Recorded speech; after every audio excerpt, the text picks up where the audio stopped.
Imagine um mundo onde você pode levantar 400 mil quilos. Imagine um mundo onde os lagos são feitos de gás natural líquido. Imagine um mundo onde um único vulcão é maior que todos os vulcões da Terra combinados. Imagine as luas do nosso sistema solar.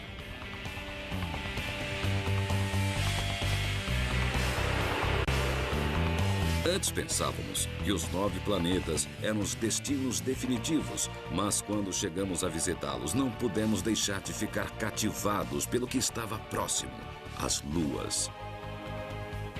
95 mundos diferentes que guardam os mais exóticos bens imobiliários do sistema solar. Luas onde os geysers lançam tão alto quanto o Monte Everest, onde um único penhasco é 8 vezes mais profundo do que o Grand Canyon e tudo que você precisa fazer para voar é bater os braços.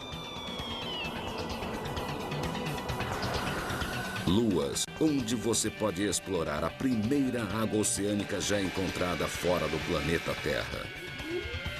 Você pode procurar a vida no melhor lugar para procurá-la no sistema solar. Por isso, prepare-se para uma viagem radical ao explorar e até procurar vida nas luas, os 95 mundos de nosso sistema solar. 95 mundos e muito mais.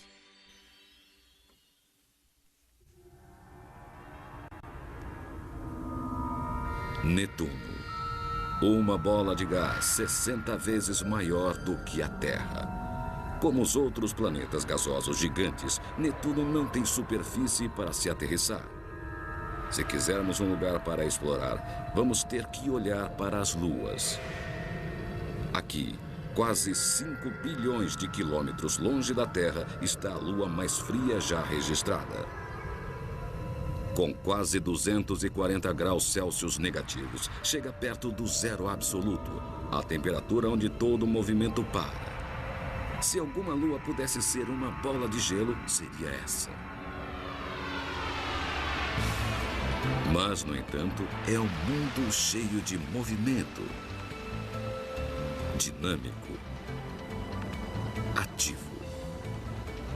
Pode-se até dizer psicodélico. Bem-vindos a Triton. Triton é a maior lua do planeta Netuno. Na franja mais distante do sistema solar, com suas condições extremas, composição exótica e processos geológicos estranhos, Triton é um mundo absolutamente surreal. Na lua mais fria do sistema solar, existem geysers, vulcões. A superfície congelada está viva. Ela tem uma das mais dramáticas incidências de terreno vulcânico de todo o sistema solar. Pode parecer surpresa, talvez, porque uma bola de gelo e vulcanismo não parecem combinar, mas, na verdade, a forma de vulcanismo de Triton envolve gelo derretido. Aqui em Triton estão os primeiros vulcões de gelo que já foram encontrados. Os vulcões começam fundo no subsolo, onde o fraco calor interno de Triton transforma o gelo em líquido. Menos denso, o líquido sobe à superfície, criando uma erupção explosiva que banha a Lua não com terra derretida, mas com gelo derretido. A lava fria de neve derretida forma uma paisagem fantástica esculpida no gelo.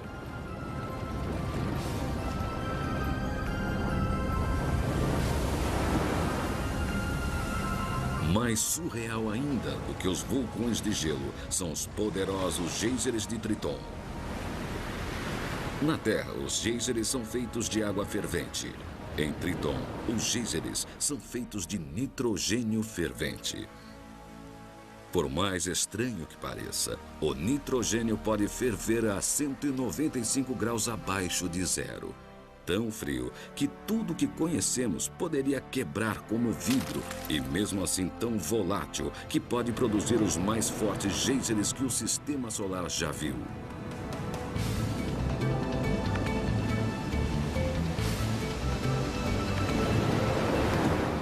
Para estar em Triton, íamos precisar de um macacão espacial pressurizado e aquecido devido às condições de lá.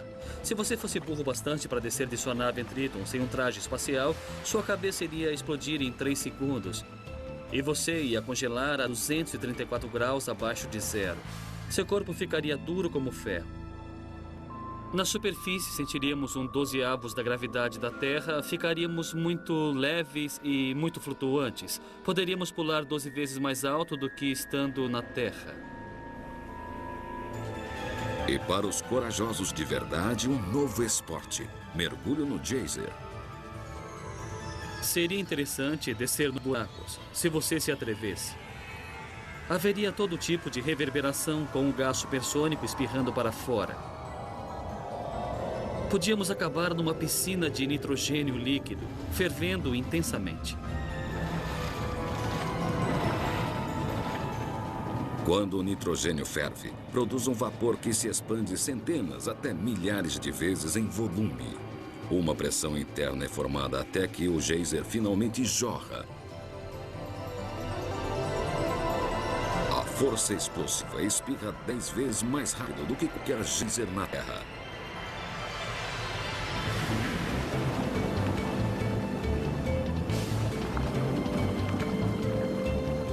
Quando atinge 8 quilômetros de altura, mais ou menos da altura do Monte Everest, o geyser escurecido pelo carbono é tosado num ângulo reto pelos ventos da grande altitude de Triton.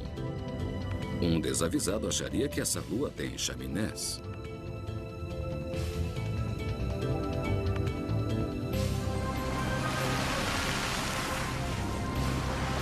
Antes, os cientistas achavam que as luas externas eram frias, mortas e chatas.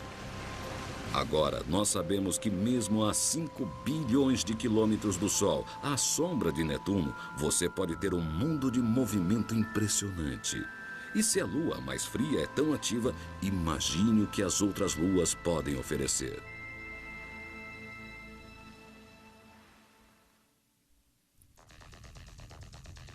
Io, de Júpiter. Na órbita de Júpiter está a lua mais quente do Sistema Solar. Os cientistas pensavam que pouco calor poderia haver a 800 milhões de quilômetros do Sol. Mas aqui, a gravidade de Júpiter e de suas outras luas internas espremem, dobram e viram esse mundo até que ele se aqueça como uma fornalha.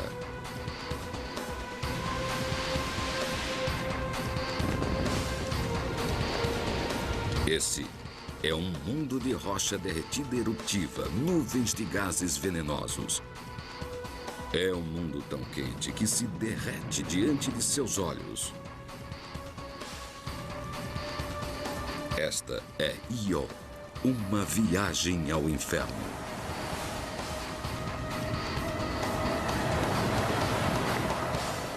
A superfície de Io é um lugar extraordinariamente inóspito. Para um ser humano sem proteção na superfície, o primeiro problema seria a falta de uma atmosfera respirável. E há sempre o perigo de ser apanhado numa enorme erupção vulcânica.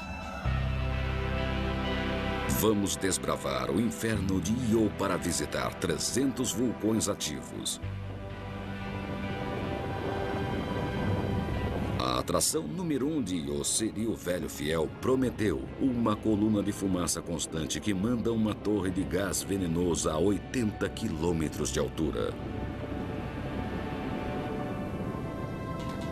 Aqui está Loki, o maior vulcão do Sistema Solar. Os cientistas ainda não entendem sua estrutura, mas ele gera mais calor do que todos os vulcões da Terra combinados. E Amirani, 480 quilômetros de lava corrente, o fluxo de lava ativo mais longo do Sistema Solar.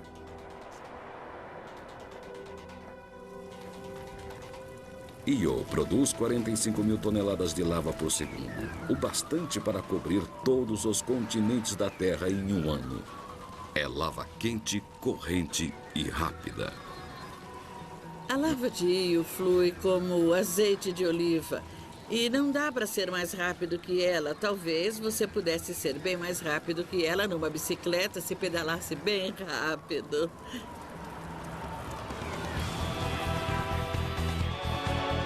E se você tivesse uma mountain bike, você poderia fazer o passeio da sua vida. Porque Io tem montanhas 2 vezes mais altas que o Monte Everest. Você iria precisar de roupas quentes, porque longe dos vulcões, Io tem menos do que 128 graus negativos e é cheio de neve. Leve sua bike perto de um fluxo de lava abrasadora e você seria queimado de um lado e congelado do outro.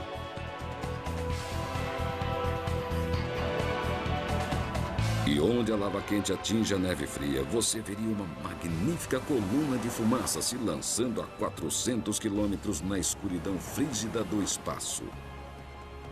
Quando a coluna se esfria, ela retorna à superfície numa neve sulfúrica como um caleidoscópio. O enxofre muda de cor com a temperatura e com as impurezas. Io é coberto de vermelho, marrom e amarelo e até mesmo verde. Deve ser extraordinariamente belo. No mundo derretido de Io, uma coisa que se poderia fazer era estudar a lava, sua erupção e como ela esfria. É o que esses cientistas estão fazendo aqui no vulcão Kilauea, no Havaí. E se você pudesse, iria querer enfiar um termômetro dentro do fluxo de lava. Mais ou menos 1.150 graus Celsius é a temperatura típica aqui no Havaí. Mas em Io, achamos que as lavas são 260 graus mais quentes. E isso é uma coisa que não vemos na Terra há bilhões de anos. Io tem a lava mais quente do sistema solar, mais de 1.430 graus. A última vez que essa temperatura foi atingida na Terra foi 3 bilhões de anos atrás, quando o nosso planeta soltava pelo menos 4 vezes mais lava do que solta hoje. Io é uma chance de voltar no tempo e observar os tipos de lava que acabaram na Terra. É o Jurassic Park dos vulcanólogos.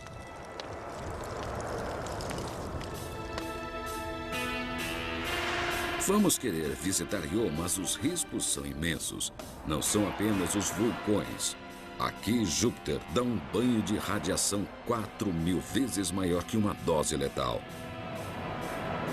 Mas os cientistas acharam um lar seguro para nós. Debaixo da Terra.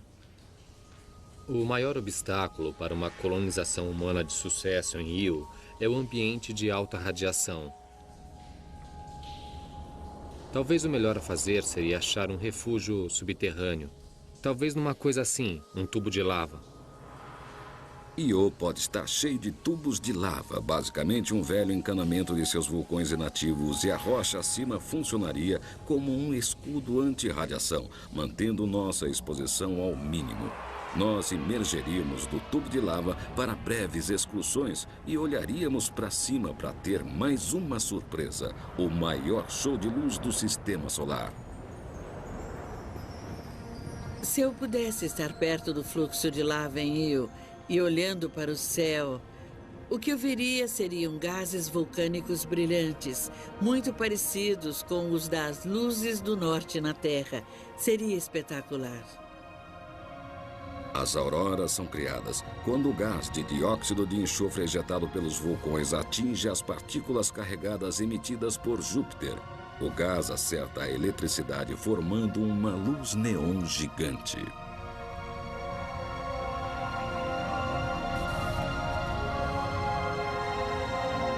É mais um lembrete de que as 95 luas guardam os mais exóticos bens imobiliários do sistema solar.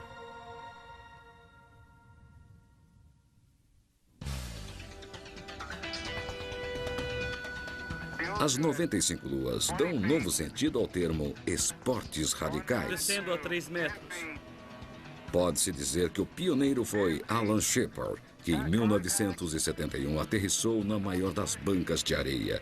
Com uma única tacada, ele jogou uma bola de golfe a quase 180 metros. Quilômetros e quilômetros e quilômetros. É claro que Tiger Woods poderia ter mandado a bola a quase 2 quilômetros. Phobos de Marte. O próximo mundo onde os homens poderão pousar não é aquele que imaginam. Quando formos para Marte, é provável irmos para uma de suas 2 luas, a pequena Deimos, ou uma luazinha um pouco maior chamada Phobos. Seu tamanho e baixa gravidade tornam a parada aqui mais barata, mais segura e mais fácil de visitar do que o planeta vermelho. Essa rocha do tamanho de Houston, parecendo mais uma batata do que uma esfera, pode ser nosso próximo lar no espaço.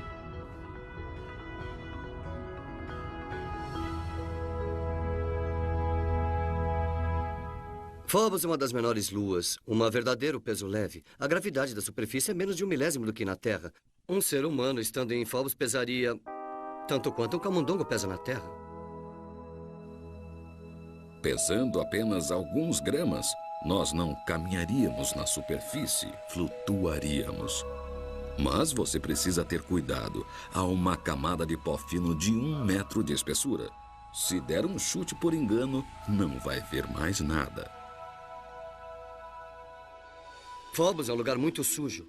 O solo é muito escuro lá, tão escuro como o carvão.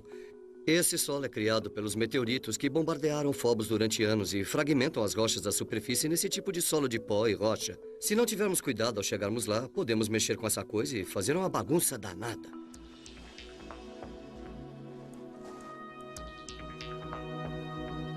Passando por pequenas crateras afiadas, as sombras mudam muito rápido porque o sol se levanta e se põe a cada 8 horas. Com o escuro, você vai sentir a temperatura cair 93 graus até um frio de 112 graus abaixo de zero. Por causa da baixa gravidade de Phobos, você poderia praticar esportes radicais. Até um lançador mediano, sem muito esforço, poderia pegar uma bola e mandá-la para a órbita de Phobos.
Esse buraco enorme na cratera do meteoro no Arizona não é nada em comparação. É uma cratera imensa em Phobos. Chegar perto deve ser uma visão impressionante. Tem 11 quilômetros de largura. Não tenho certeza que poderíamos vê-la inteira. Ela foi feita no lado oeste de Phobos, quando um pequeno asteroide, talvez 2 vezes maior que um campo de futebol, bateu em Phobos a 22 mil quilômetros por hora. Phobos é um pequeno sobrevivente. Se o impacto tivesse sido um pouco maior, Phobos não existiria.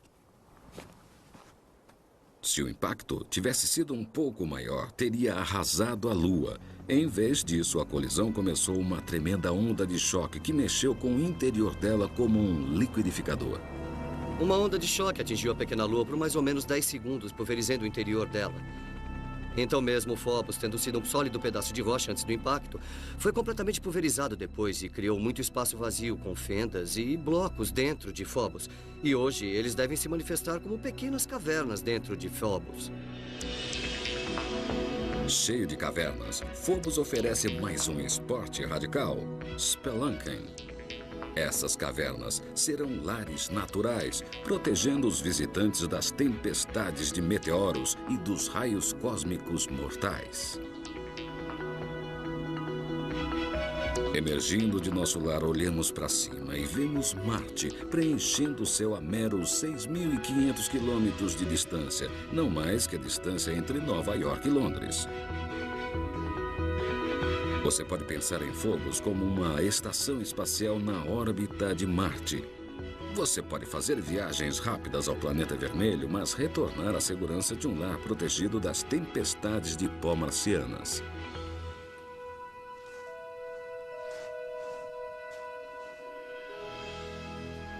Antes de morrer, talvez vejamos humanos observando Marte de uma pequena luazinha chamada Phobos.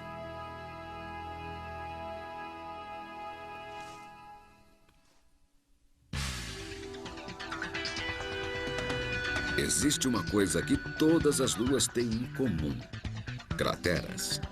De nossa lua toda furada até Calisto de Júpiter, o corpo mais espancado do sistema solar. Como a maioria não tem atmosfera para protegê-las, nossas 95 luas são a galeria de tiro do sistema solar.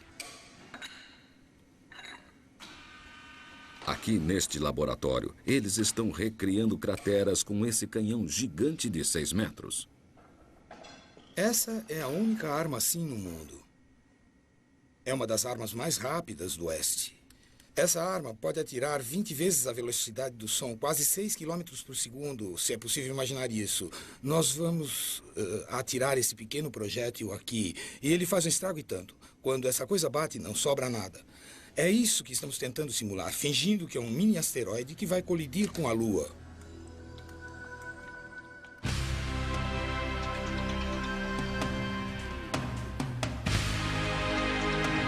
O trabalho de Peter Schultz captura o nascimento de uma cratera. Ele pode mudar o ângulo do canhão e pode atirar em materiais diferentes. Hoje ele vai dar um tiro num ângulo baixo para decifrar uma série de estranhas crateras em Marte. Ele vai atirar num bloco de metal. Em Marte, encontramos essas crateras tão retangulares que devem ter sido feitas por um ângulo excessivamente baixo. É muito provável que isso indique que eles tenham saído de órbita e que sejam simplesmente um registro de luas perdidas que colidiram com Marte.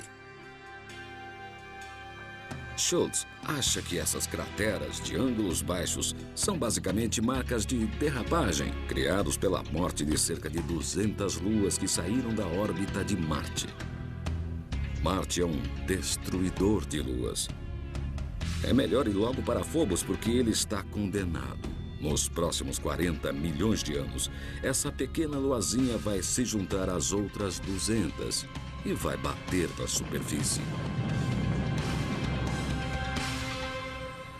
Schultz vai tentar recriar agora uma cratera gigante em nossa Lua usando uma pequena esfera de vidro. Ele tenta uma variedade de ângulos. Apenas um ângulo cria a cratera sem destruir a esfera.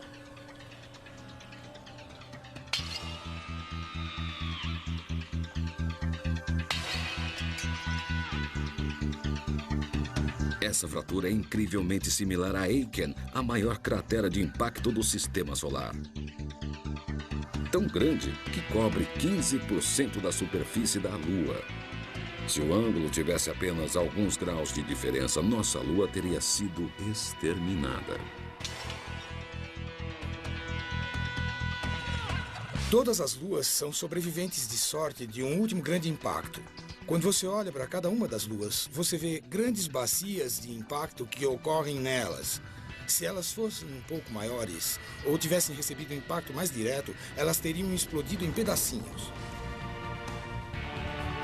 Já tivemos centenas, talvez milhares de luas em nosso sistema solar. Nossos 95 mundos são os sobreviventes de sorte.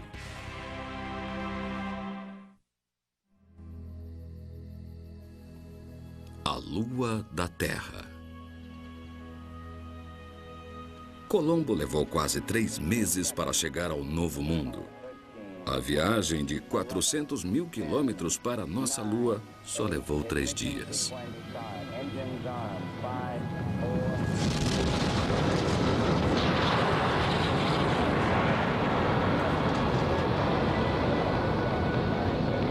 Usamos uma tecnologia relativamente primitiva, como computadores com menos poder que as calculadoras de bolso de hoje. Mas num rompante de exploração, nós provamos que tínhamos o know-how para visitar outro mundo.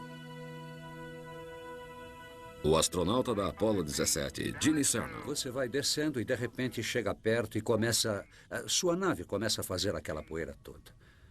Acho que o momento mais silencioso de toda a minha vida foi quando de repente todos os motores pararam e nós aterrissamos na Lua. Olhamos para fora e havia um silêncio, uma imobilidade. Estávamos em outro mundo. Estávamos vendo o que nunca tinha sido visto por um ser humano desde o início dos tempos. Quando eu saio para a superfície em Taurus Latrow... Cernan é um dos 12 únicos seres humanos que andaram num outro mundo. O que ele encontrou foi uma paisagem sem ar e estranha.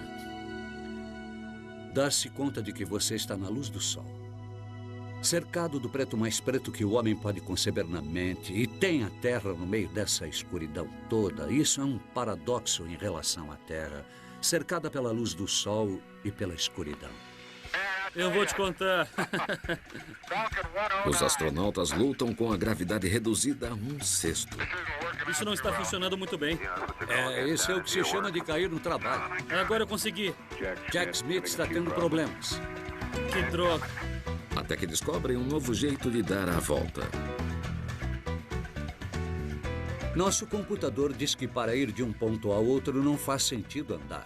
Nós pulamos. Essa é a melhor forma de andar. Eu pulava pelas encostas de um desses montes que nem um garotinho. Quando eu estava na 4ª ou 5ª série, eu costumava pular. Não fazia sentido andar. É um tipo diferente de passeio. Os astronautas coletaram as rochas mais antigas já encontradas. Algumas com até 4,5 bilhões de anos.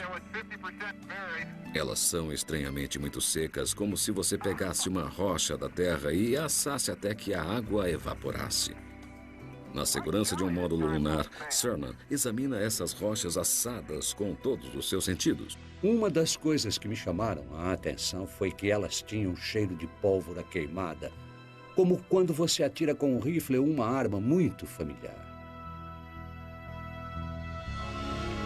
A composição dessas rochas leva a uma teoria arrojada. Nossa Lua nasceu a partir de nossa Terra. Os cientistas acreditam que há 4,5 bilhões de anos, um objeto do tamanho de Marte bateu na Terra, liberando uma energia incomensurável. A colisão jogou 70 trilhões de toneladas de rocha no espaço. Os escombros se aglutinaram num mundo derretido ardente, criando as rochas secas, como também os vulcões e os oceanos de lava. Por fim, a Lua resfriou, escondendo quase todos os traços de seu nascimento cataclísmico.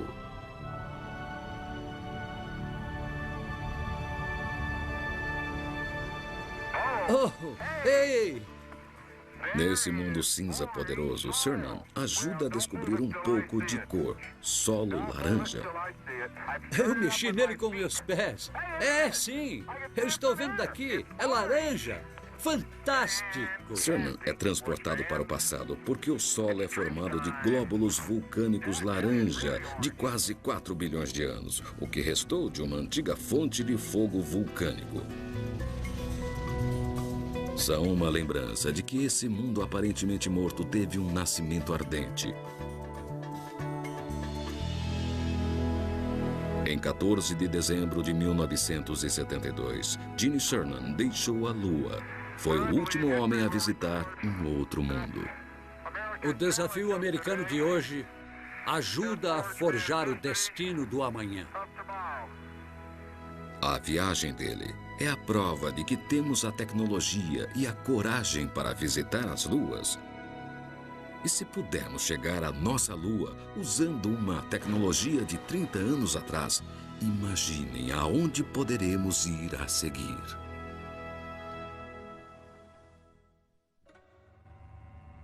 Titã de Saturno.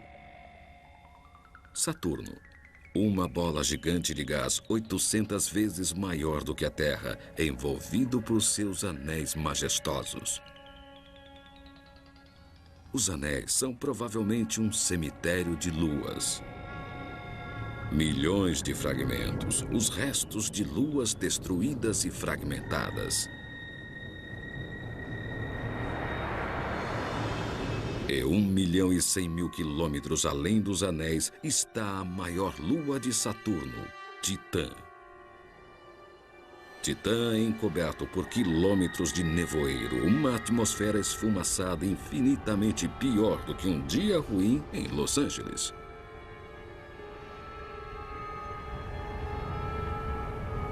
A superfície de Titã nunca foi vista.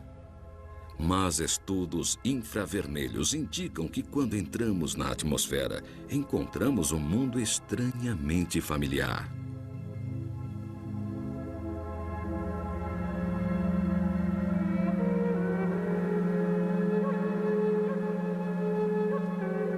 A quase 1,6 bilhão de quilômetros da Terra está uma lua que se parece com nosso lar. Bem-vindos a Titã, a lua mais fria do sistema solar. Ela tem lagos, montanhas e oceanos. Titã pode parecer com a Terra, mas os lagos são feitos de gás natural líquido a 184 graus abaixo de zero. É tão frio que congelaria sua pele, arrancando-a de seu corpo. Mas com a roupa certa você poderia se divertir nadando no mundo com apenas 1/7 da gravidade da Terra. O legal de se nadar em Titã é que, pela gravidade ser baixa, você poderia saltar fora d'água como um golfinho. Imagine nadar como um golfinho num lago de gás natural inflamável a 1,6 bilhão de quilômetros da Terra. Mas você ainda não viu nada. Uma forma de explorar Titã seria num balão. Diferente de qualquer outra lua do sistema solar, Titã tem uma atmosfera espessa que torna possível o voo. Uma atmosfera significa que Titã tem um céu, nuvens, vento e clima, o ar onde se pode flutuar. Na verdade, a NASA já tem o projeto de um balão e há planos para um avião e até um helicóptero. Dentro de 50 anos, pode haver um balão flutuando em outro mundo. Mas em Titã, podemos alcançar o sonho definitivo de voo. O ar em Titã é tão denso e a gravidade tão baixa que um ser humano só precisaria de um par de asas para voar. Usando um par de asas de apenas 3 metros, movidas apenas por nossos músculos, podemos decolar como um pássaro. Podemos subir até as nuvens de gás natural.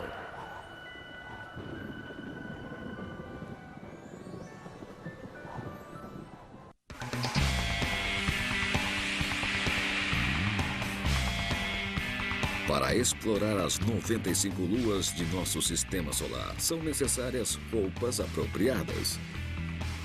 Aqui no Centro Espacial Johnson da NASA, eles estão vestindo os astronautas do futuro.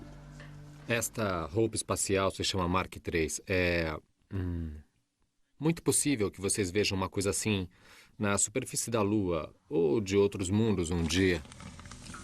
O primeiro objetivo de uma roupa espacial é fornecer um ambiente completamente lacrado, porque no vácuo do espaço precisamos da pressão do ar, senão os fluidos de nosso corpo vão borbulhar e sair até que fiquemos literalmente secos e congelados como um pedaço de charque. É só um grande balão que deixa você se mexer e mantém todos os gases lá dentro, nesse caso oxigênio, para permitir que você respire. Se você não tivesse isso, seus fluidos corporais iam efervescer, como quando se abre um refrigerante. Eles iriam efervescer e eu não ia gostar que isso acontecesse comigo. Nas luas, vamos precisar de mobilidade. O traje permite imitar nossa própria flexibilidade. Kevlar, o mesmo material de um colete à prova de balas, mantém a roupa forte o bastante para protegê-la de um rasgo fatal. Só de se mover, seu corpo já produz bastante calor, a não ser que você o prenda do lado de dentro. O que fazemos é usar o que chamamos de isolamento multicamadas. Uma camada de isolante, uma camada de vácuo, uma camada de isolante, uma camada de vácuo. Nesse caso, 5 camadas. Funciona como uma garrafa térmica que mantém você bem isolado. Com uma roupa desenhada com esses princípios, a maioria das 95 luas pode ser nosso playground. Mas as luas de Júpiter vão oferecer um desafio enorme, porque Júpiter é uma fornalha nuclear que banha esses mundos com uma dose letal de radiação. Queremos descobrir uma forma de sobreviver aqui, porque uma dessas luas pode conter o primeiro oceano subterrâneo e a primeira forma de vida fora do planeta Terra. Europa de Júpiter. 95 luas, cada uma oferecendo uma superfície estranha para explorar. Mas na sombra de Júpiter existe um planeta que oferece a possibilidade definitiva, a possibilidade da vida.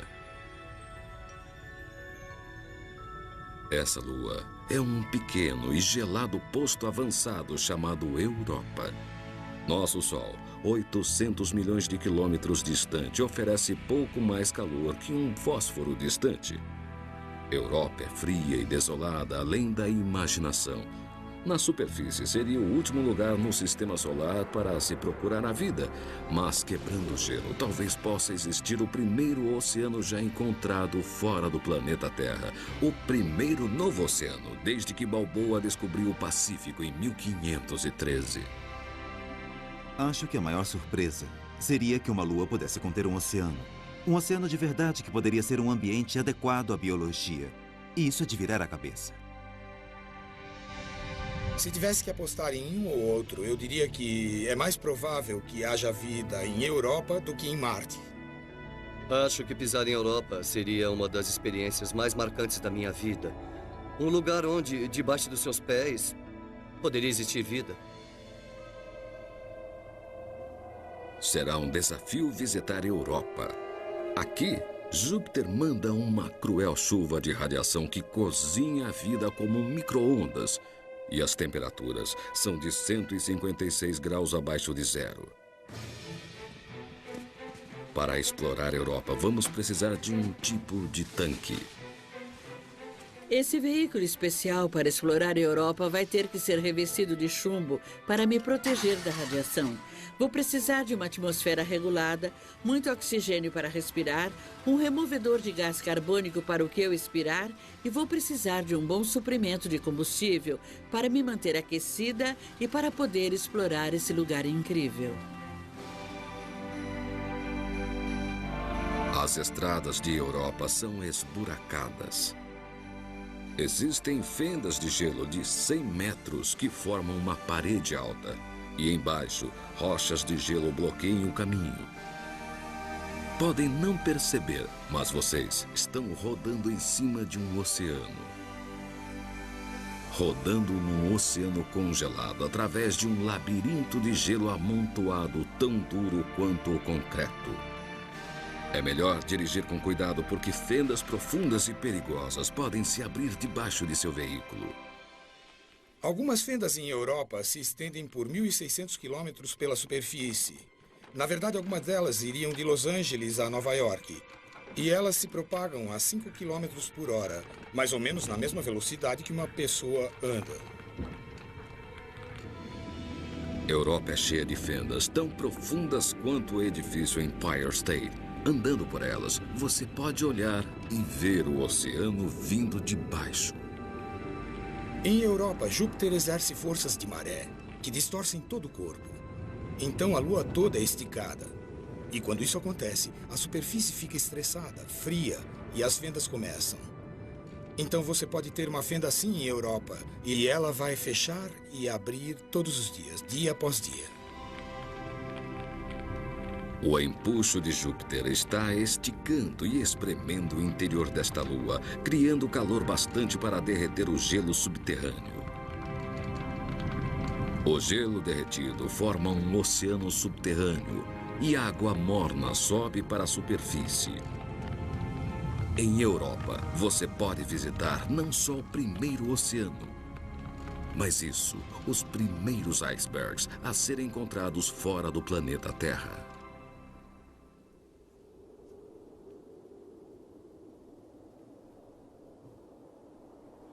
Vocês estão agora numa viagem ao lugar mais parecido com a Europa na Terra. É o frio e congelado Oceano Ártico. Tudo que vemos em Europa tem a ver com a existência de um oceano de água líquida debaixo do gelo. E é isso que caracteriza esse lugar. Aqui estamos numa superfície sólida, mas abaixo de nós está o oceano. Cientistas estão vindo aqui ao Ártico procurando pistas para a grande pergunta: existe vida em Europa?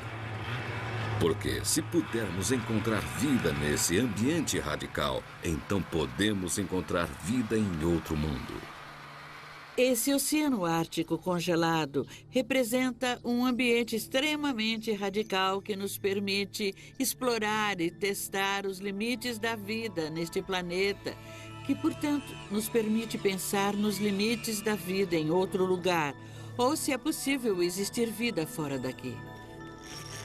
No frígido Ártico, Jody Damon e Hayo Aiken procuram os limites da vida. Eles perfuram gelo na temperatura de 28 graus abaixo de zero, uma temperatura onde nenhum organismo vivo já foi encontrado. A melhor forma de se procurar vida nessas amostras seria pegar uma seção congelada aqui e colocar no microscópio numa sala gelada na mesma temperatura. Pintá-la com uma tinta específica de DNA para que as bactérias se acendam para você e aí, voilá, lá estão elas. Vocês estão olhando para bactérias vivas que respiram, encontradas onde nenhum organismo devia existir, no lugar mais parecido possível com a Europa. Para ser honesta, eu nunca fico surpresa com o que os micro-organismos estão fazendo neste planeta. Temos que esperar que eles sempre façam mais do que pensamos que eles fazem. Temos algumas noções pré-concebidas sobre o que é quente demais, ou o que é frio demais, ácido demais, tudo isso. Mas a cada vez que olhamos e empurramos o limite mais longe, encontramos micro-organismos vivendo alegremente nessas condições. Com a vida florescendo no cruel e congelado Ártico, é possível, talvez até provável, que o oceano de água salgada de Europa, protegida da radiação fatal por uma camada de gelo, seja o lar da maior descoberta de todos os tempos. Num ambiente como esse, você tem uma fenda e a água subindo e descendo todo dia. Posso imaginar muitos tipos de criaturas. Você pode ter algumas coisas que se penduram nas bordas das fendas. Elas poderiam ficar centímetros abaixo para fugir da radiação. Mas, contanto que estivessem alguns metros do topo, poderiam receber a luz do sol para a fotossíntese. Outros organismos poderiam querer flutuar com a água e chegar perto do topo e, no dia seguinte, voltar para baixo. Só ir para cima e para baixo com fluxo. Logo vamos poder saber se existe vida em Europa. Os cientistas da NASA estão projetando um protótipo chamado Creelbot para explorar o oceano da Europa. O Creelbot vai aterrissar na superfície, mas esse é só o início de sua viagem incrível, porque ele vai acionar um aquecedor nuclear e começar uma lenta descida pelo gelo, derretendo 23 metros por dia. Pode levar 6 meses para atravessar o gelo espesso.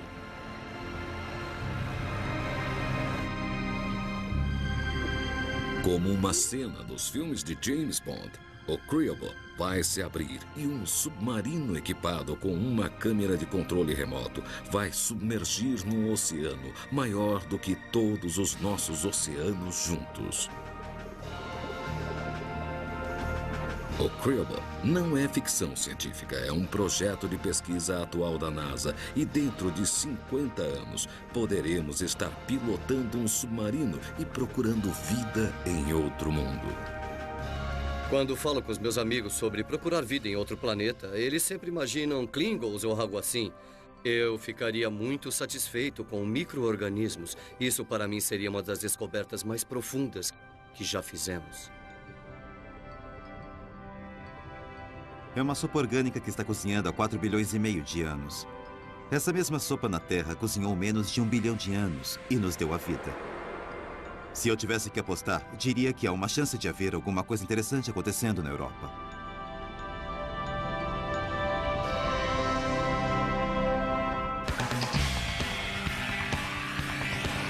Estamos no meio de uma revolução.